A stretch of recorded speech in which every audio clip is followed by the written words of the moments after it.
A hot summer afternoon in the Northeast. Residents of New York and Toronto look forward to the weekend. No one could predict what is about to happen. Doors shut quickly at City Hall. Nobody was allowed in because the metal detector... Massive power blackout hit the United States and Canadian cities, closing nuclear power 100 power plants shut down and 50 million people in 2 countries. Emergency has been declared in New York State. Mayor Bloomberg of New York City... In a matter of seconds, 50 million people simply fall off the grid. Phone lines and water systems fail, and thousands of people are trapped in elevators and subways. People start to panic, like we couldn't breathe. It'll be okay, honey, it'll be all right. It is August 14th, 2003, and the largest blackout in North American history causes $6 billion in damages. The official cause? Overgrown trees on power lines. But there's more to this story than troublesome trees. Just 3 days earlier, on August 11th, someone, somewhere, released one of the most damaging computer viruses ever written. Blaster.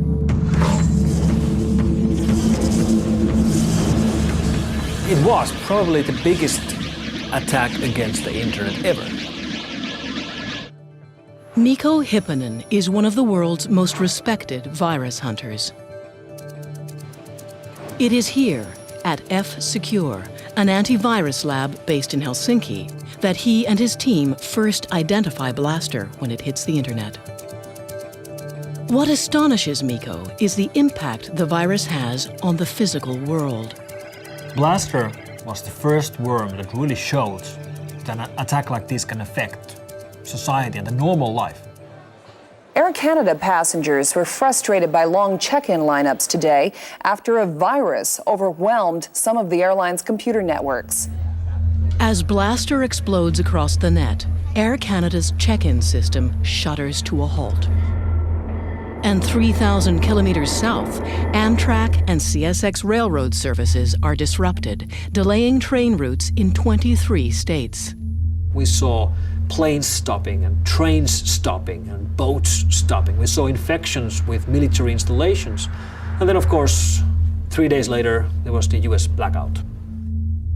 Did a computer virus somehow contribute to this?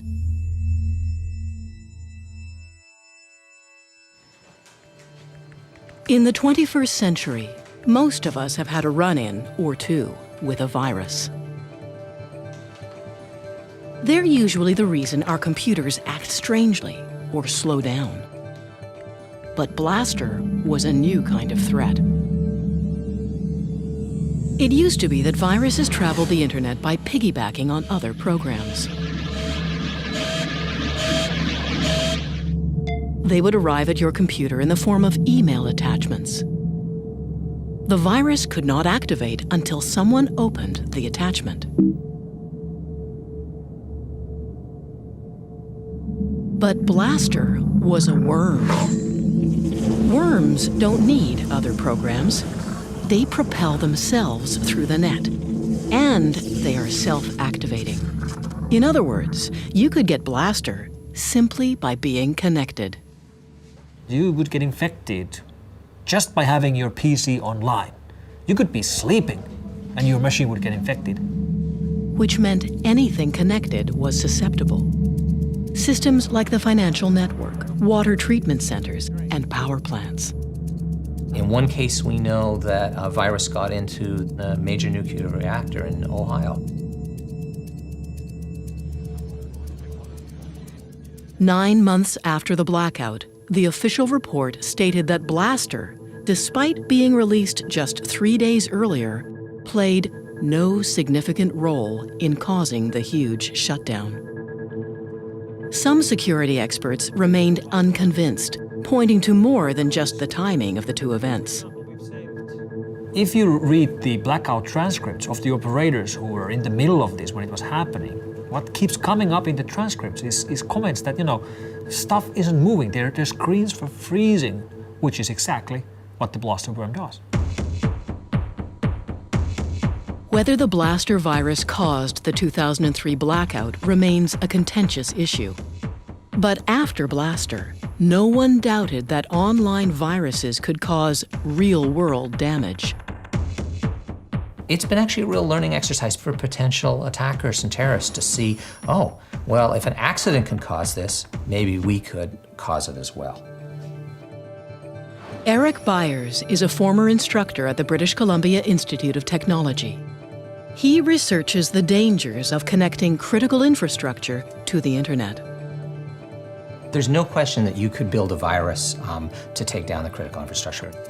For example, our power systems, our water systems, our transportation systems, if those go away, then our life radically changes. Today, most critical systems are connected to the internet. And the computers these utilities use are the same Windows-based PCs that you might have in your kitchen. 95% of the machines are running Microsoft Windows. So when you have some sort of a worm or a virus or some sort of threat spreading that affects Windows, it spreads like wildfire. A Canadian oil company came to us and said, you know, we have this big infrastructure and we're curious, you know, can somebody attack this? So Eric went to work. Using only a laptop and some basic hacker software, he easily broke into the holding tanks at the company's refinery. So first of all, I'm going to do what's called cutoff visibility. Now I've fooled it so that the operator doesn't know anything's going wrong in the field. And then I'm actually going to blow up the tank for him. And you can see that all of a sudden, this pump has just gone nuts. And pretty soon, that tank's going to be overflowing. And in real life, somebody will be walking around with an oil spill.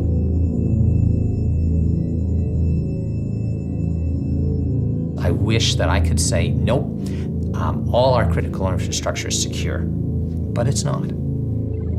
If connecting power plants and oil refineries to the internet is putting them at risk, why not leave them unplugged? For business reasons, for business efficiency. Mary Kerwin is a security consultant and a columnist for the Globe and Mail. One executive interviewed said that he thought it was fine, it was worth taking the risk, so they'd have an edge on the competition by having these open and secure hookups between the utilities and the corporate network. The problem is, the internet was never designed to be secure. It was never actually built to do a lot of the things we're using it for right now. It was not meant to be an engine of commerce. It was not meant to hold your banking information. In the late 1960s, researchers began developing a network that could share information between computers. In the 90s, it went public and exploded. It was no longer just a handful of scientists on the internet, it was now anyone with a modem. When you have 25 people on a network, you can be pretty sure they're going to play well. But when you've got 2 billion people on a network, you can be pretty sure that somebody is not playing fair. There are no secure computers. There are no secure networks. Amit Yoran is the former director of cybersecurity within the U.S. Department of Homeland Security. I think sooner or later, we are going to be hit by a cyber failure that will affect either our nation's infrastructure or international infrastructures in a very significant and harmful way. So the implication is that somebody remotely managed to gain access to these control systems and does that type of damage and leaves the economy at a standstill, essentially. Because without our ability to bank online, to make a phone call, to switch on the lights, we're literally in the dark.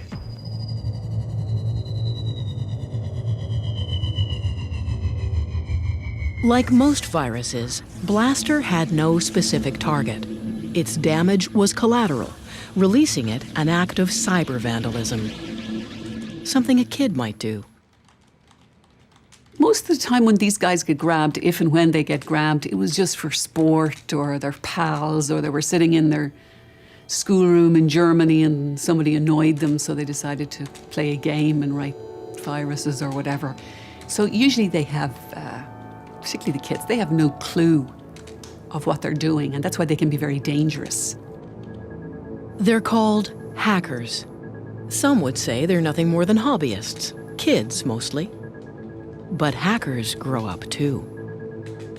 We are the people that are behind the scenes of everything that you take for granted on the internet. It's us. There are three types. The white hats are the good guys.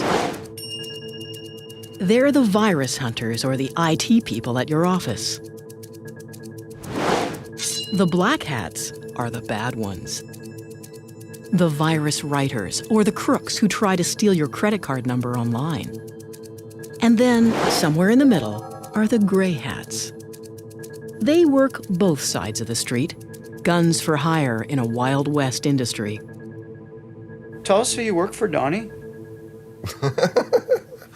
Let's go somewhere else right now.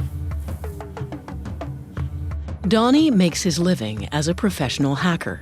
Exactly how, he won't say. He is sometimes hired by companies to hack into their own systems. It's called penetration testing. That's where you get permission to break in just as a real hacker would, but you are under a contract, and that's so that they can identify their security flaws and fix those security flaws before a bad guy really does. Like most professional hackers, Donnie has an infamous past. I was approached initially by this company in India. They wanted a demonstration of my skill set, so to speak. I ended up compromising 5 different systems with 5 different exploit vectors. Looking further into one of the intrusions, I had indeed broken into mail.gov.in. For all intents and purposes, I took down their government infrastructure. Had free reign on the systems all I wanted. I was able to plant back doors and gain later access. I was able to read emails. I was able to record keystrokes. In hacker parlance, we would say that I owned India. I owned a small country. Not small. I owned the 2nd largest country in the world. We asked Donnie to demonstrate his skills. In less than 5 minutes, he's broken into the database of a major international airline. So basically, I'm one step away from grabbing all of the reservation information, all of the user information, which would include your name, your address, your telephone number, your credit card information for verifying your flight. With power like this at your fingertips, we wonder what potential damage a group of dedicated hackers could cause. We could certainly shut down the United States critical infrastructure, I would assume, probably within a day. Dedicatedly, I would give it 1 week of research, 1 day to take it down. And that means what? What is the... That means taking out the power grid, it means taking out the communication power, it means taking out probably the military capacity of the United States to function properly. We'd probably go into a police state at that point. Is that an exaggeration? No, I don't think so.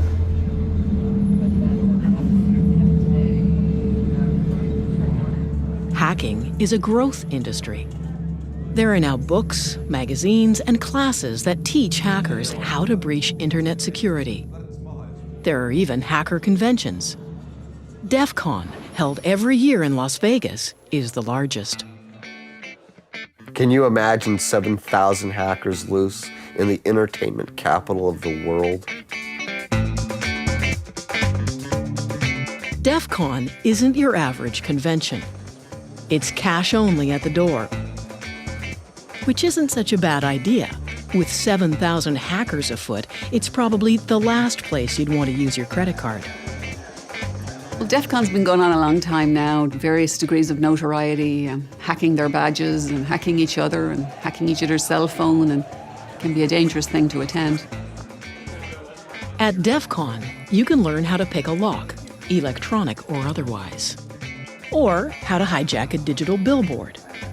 And though most attendees are hackers, there's also more than a few federal agents.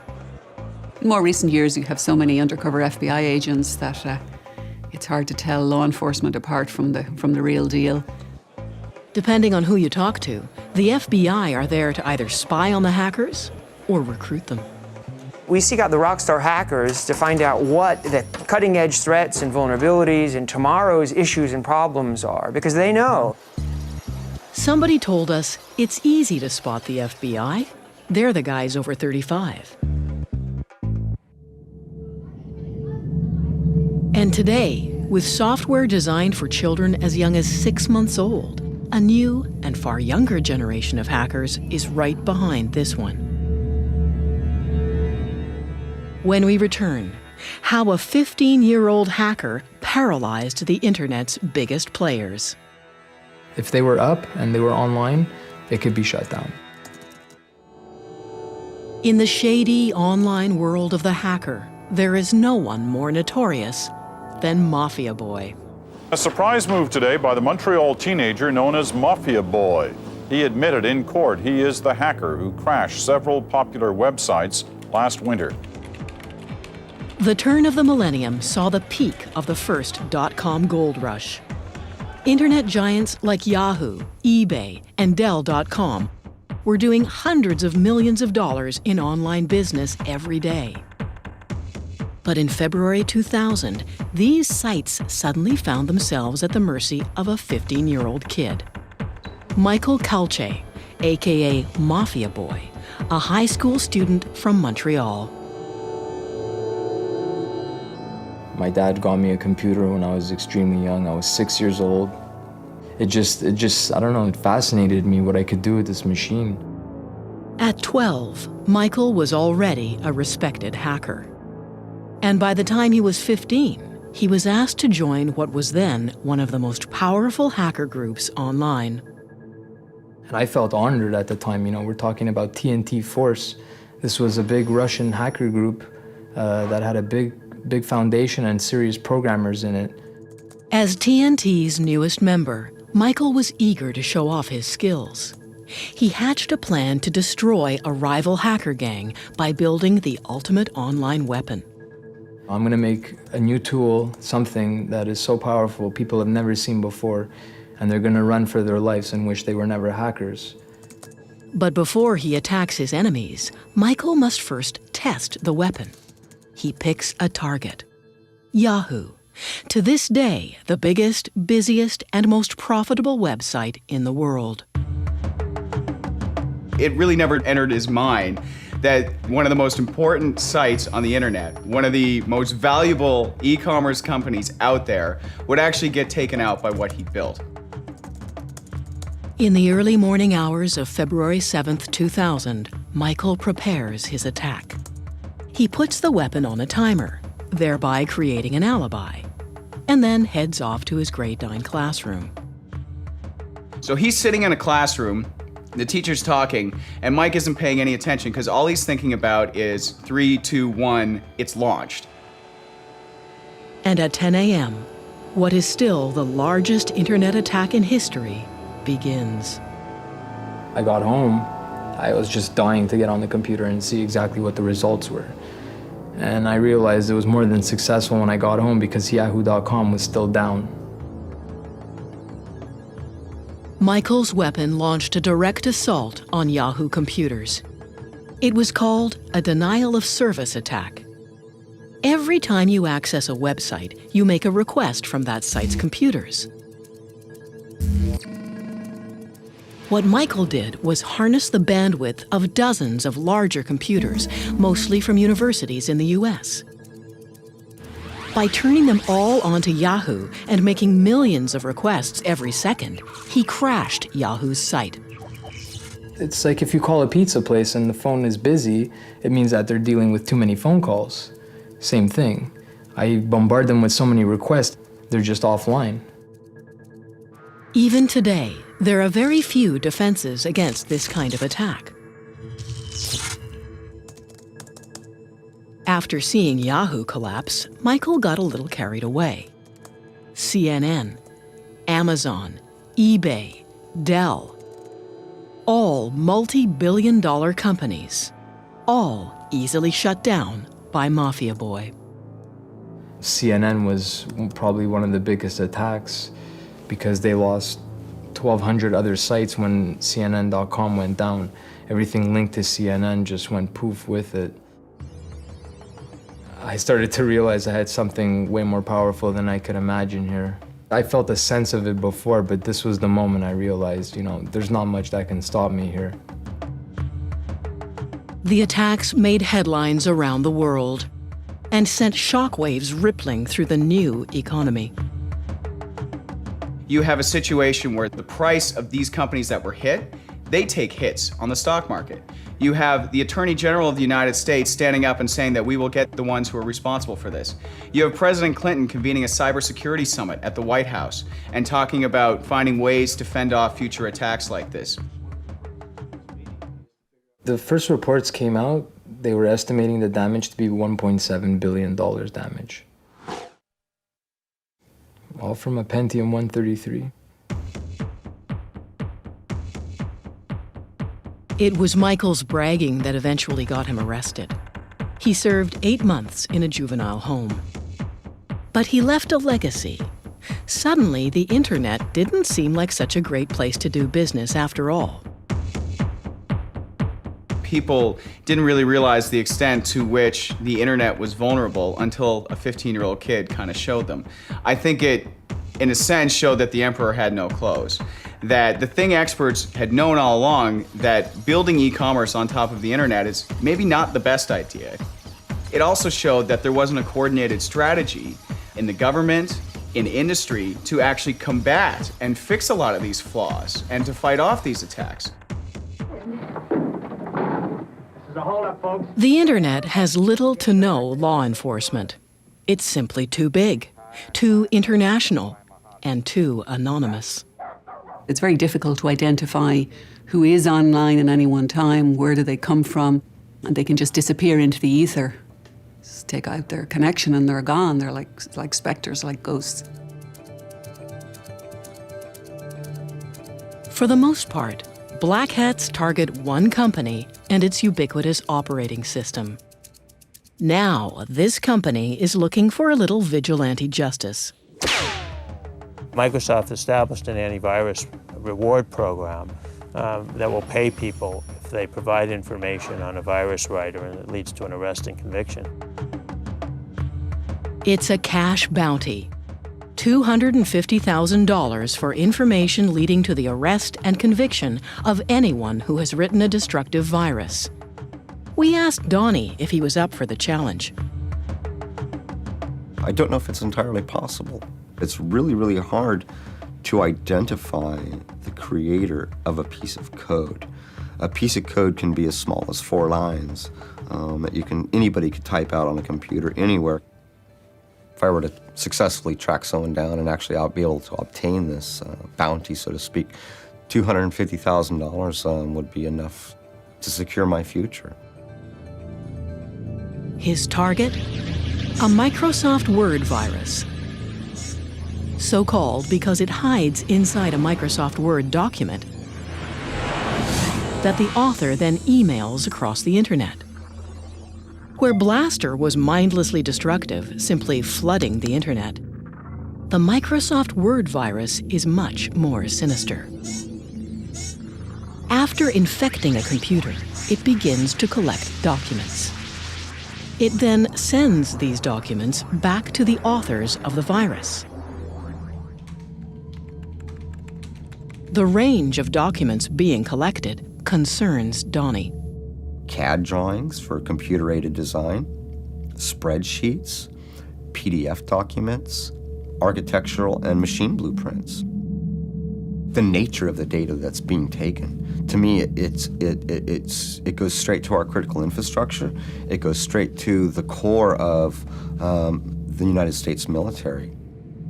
And the virus is known to have targeted power systems and government agencies. It is, literally, spyware.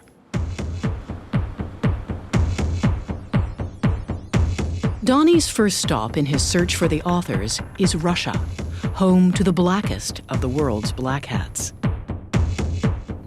We may not be able to pull this off, but we can certainly try.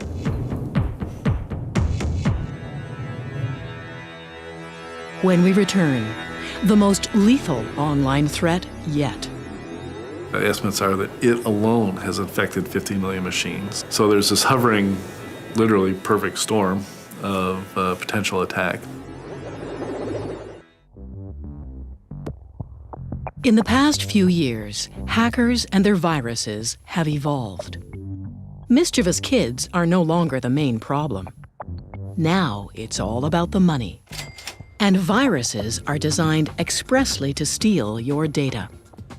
In the good old days, all the viruses were written by, hobbyists and geeks and nerds in their basement for fun, for fame, really. And that started changing 5 years ago or so. To professionals and criminals, people who do this to make money, even people who make millions.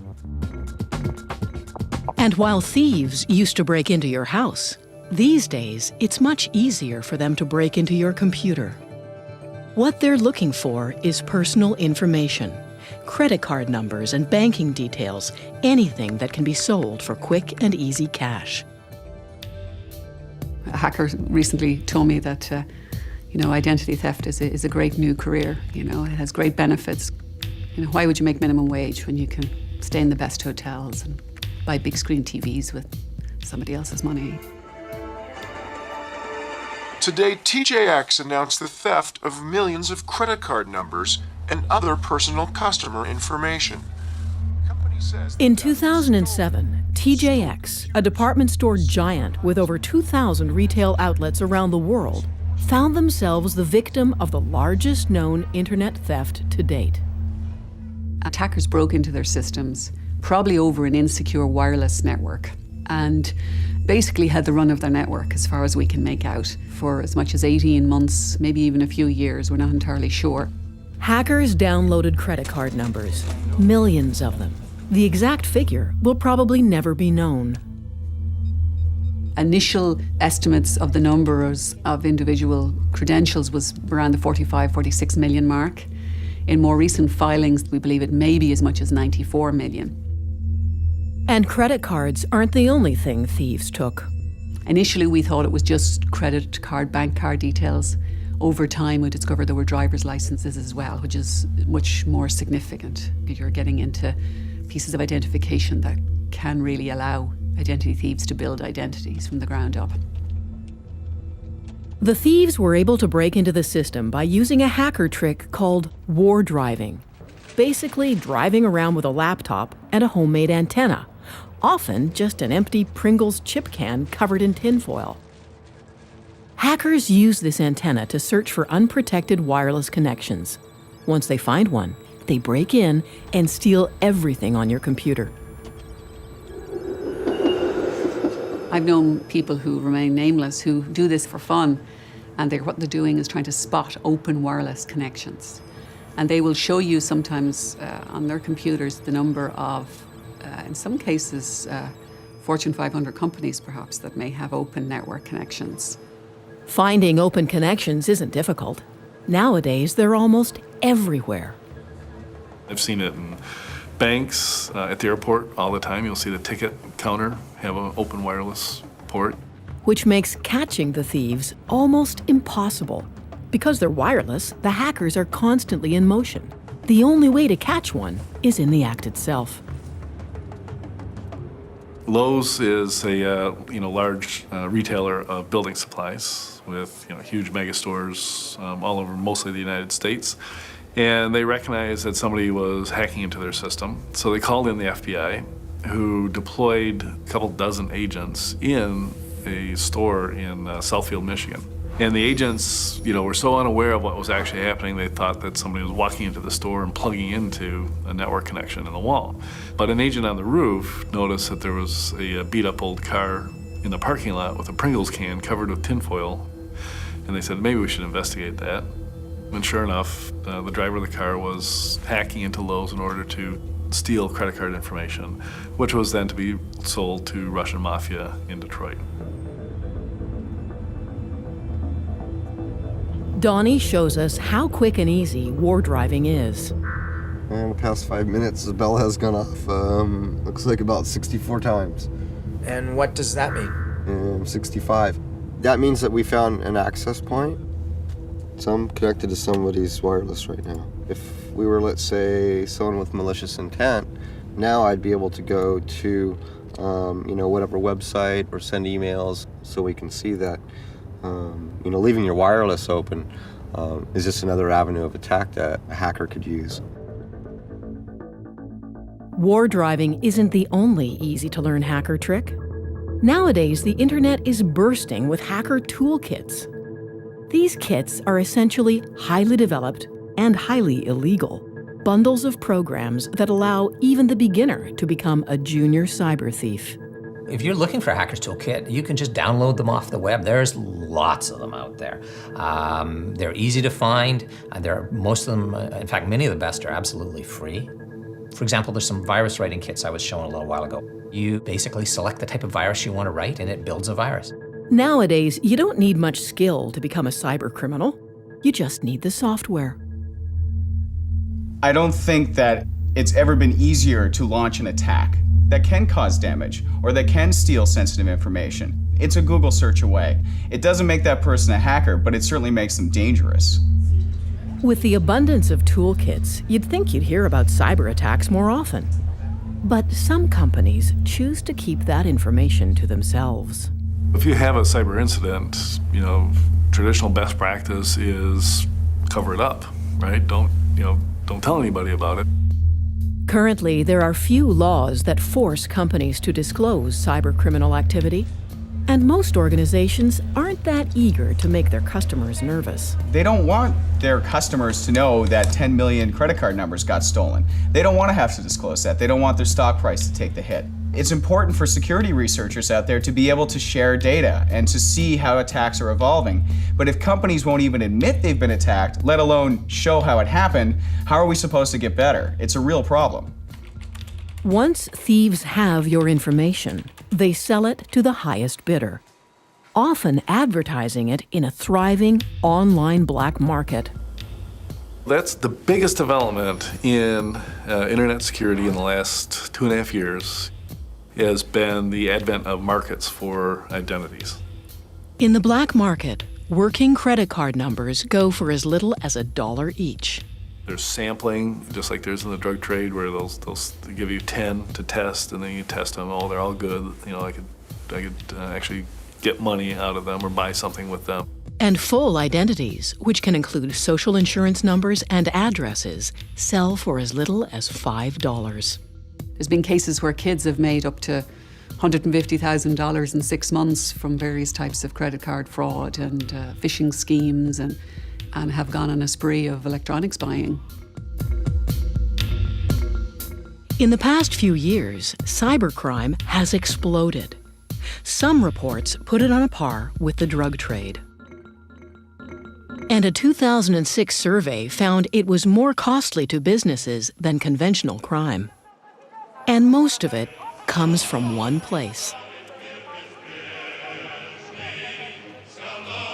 When you think today about, what's this sort of country of hacking right now, I think most experts would point to Russia. A few years ago, the Russian mob, sensing a unique opportunity, went online.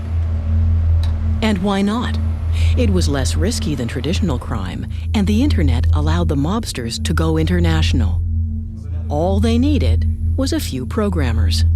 You have actual organized crime in Russia recruiting promising young programmers and other technical people to work in a cybercrime syndicate.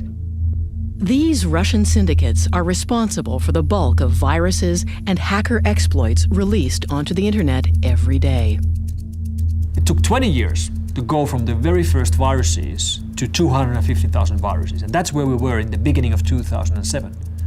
By the end of 2007, we were already at 500,000 viruses. So we effectively doubled the amount of all of the malware in one single year. Because of this, internet security has become a booming business. In the past few years, antivirus labs have sprung up all over the world. Kaspersky in Moscow is one of the biggest. We receive over 2,000 of new viruses, trojans and worms every day to this lab. In order to provide constant and non-interrupted protection, virus analysts have to work every hour, every day of the week. We have a special name for them. They're called woodpeckers. That's because they hammer their keyboards very fast.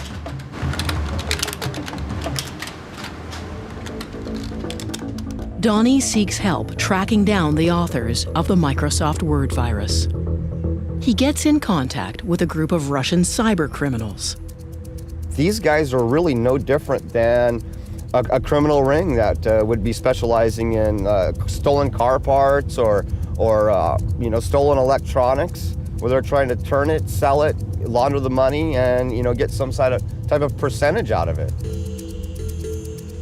One of the group agrees to meet with Donnie in a cafe.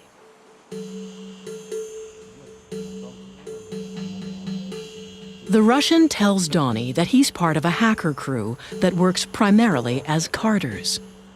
They steal credit card information and then sell it online. Yes, for a year or something, like every card, we hustle. The leader of the one crew that I was working with, he makes like from $9,000 to $15,000 a week.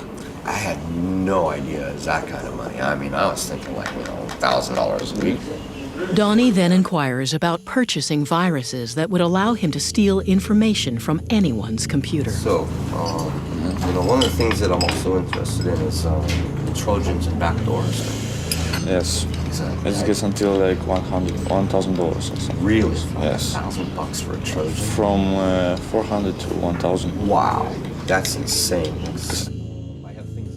But not all viruses have such a clear purpose. In 2007, a new type of virus appears on the internet. Stormworm. It infects without warning and seemingly without consequence. And to this day, no one knows what its purpose is. People often ask me about how do I know if I'm infected by storm? And you really don't, because it doesn't show you any messages, it doesn't destroy anything, it doesn't play any music or anything, any of the fun stuff we used to see with old school viruses. It's really invisible. Not just invisible, but impossible to detect. This is because it's always changing. This worm keeps morphing itself. Every time you download it, you get a different copy. And if you do find it and try to remove it, the worm attacks.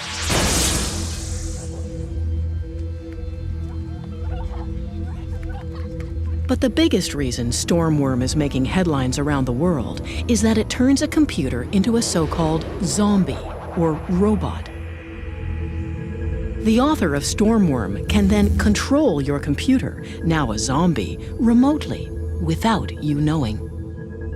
The zombie computer means a computer which is no longer in control of its owner. The person who actually owns the PC doesn't see this. He thinks the PC works just fine, but there's someone else behind the scenes who has access to that machine and can do whatever he wants on that machine, over the network, any time of day he wants. The worm infects thousands of PCs, creating thousands of zombies. The author of the worm then links all of the zombies together, creating a robot network, or botnet. So the idea of these botnets is that characters who manage to get bad code onto your computer, they own your computer, they have, I like to call it the key under the mat. They can come back anytime they like. You don't know even that they're there. Once you have a botnet at your disposal, you can use the combined power of all these computers at the same time. So you can, for example, send an instruction that all of those machines start to send as much traffic as they can against one single website. That's a denial of service attack. The same type of attack Mafia Boy used to take down Yahoo. There are Russian botnet operators right now selling denial of service attacks launched from their botnets by the hour or by the day. What's unique about Stormworm's botnet is its size and sophistication. Experts estimate the number of linked computers to be in the millions. But still, no one knows this botnet's purpose. Estimates are that it alone has infected 50 million machines, and it has not been used for anything. So there's this hovering, literally perfect storm of potential attack. So the concern is that the storm worm has created all these compromised computers that in themselves create a kind of almost a massive supercomputer. And that if very bad people have control of this, they may be able to do very bad things on a very, very big scale.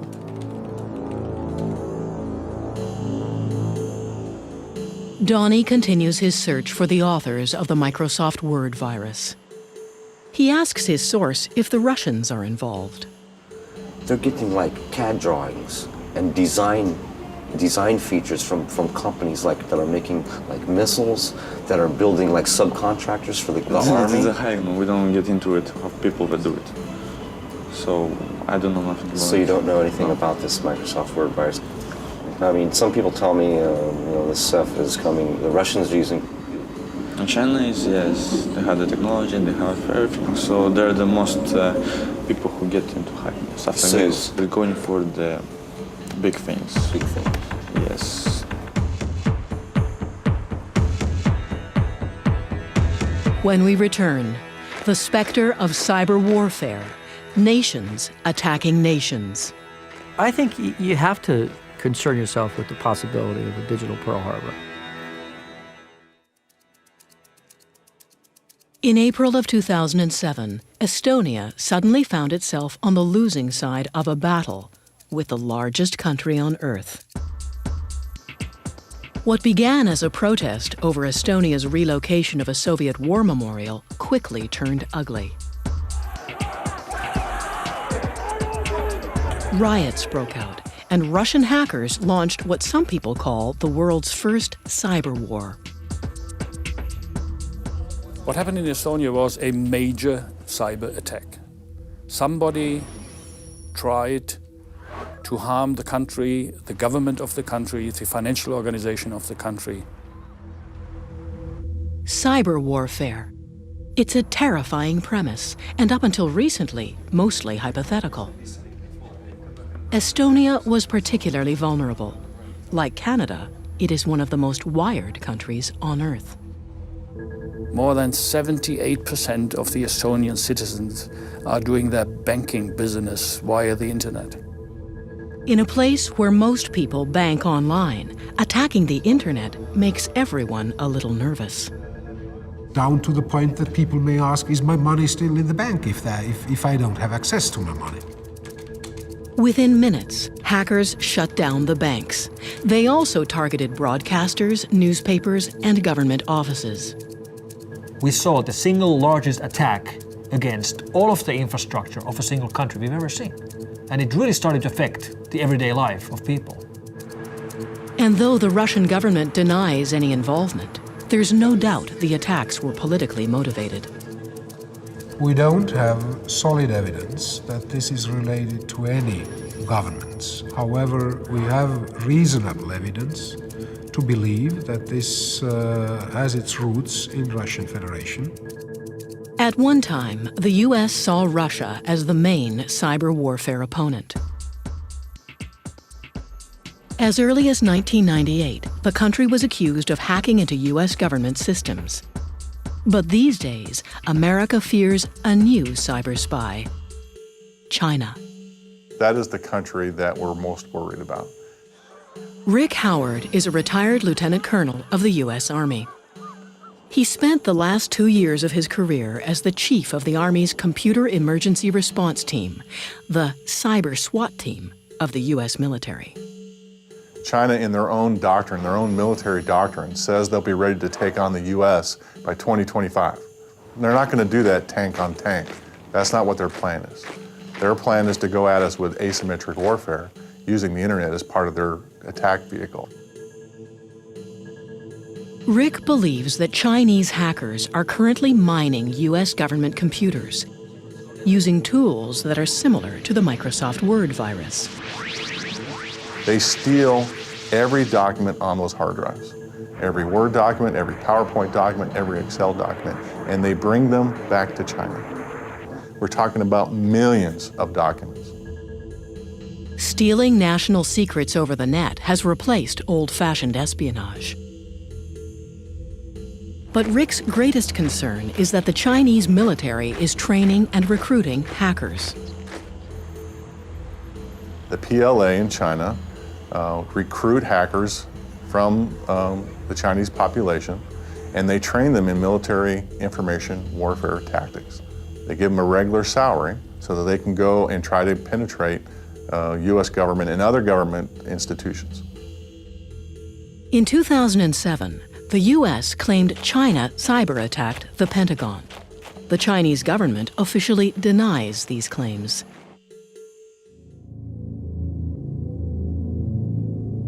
So how vulnerable are we to a cyber-attack? And what exactly would it mean? The complete breakdown of financial, health, traffic, air traffic, government, structure of a country. You have to concern yourself with the possibility of a digital Pearl Harbor. I think there's always the possibility that a rogue terrorist group were to have a very significant denial of service attack. And if there's anything that people need to understand in cyberspace is that this is hard stuff. You have to take it serious. So if and when an attack comes, are we ready? Donnie abandons his pursuit of the Microsoft Word virus. He reasons that now it's too risky. We're not just looking at black hat hackers, we're not looking at kids, we're not looking at script kiddies, but we're really looking at a coordinated effort sponsored by the Chinese government against not only the United States, but the West in general. He's not as interested in collecting the bounty as he once was. The percentage of it being successful is really low, in my personal opinion. And like a true gray hat, he's already onto something else. So, who are you working for now, Donnie? Not going to comment on that. Fair enough.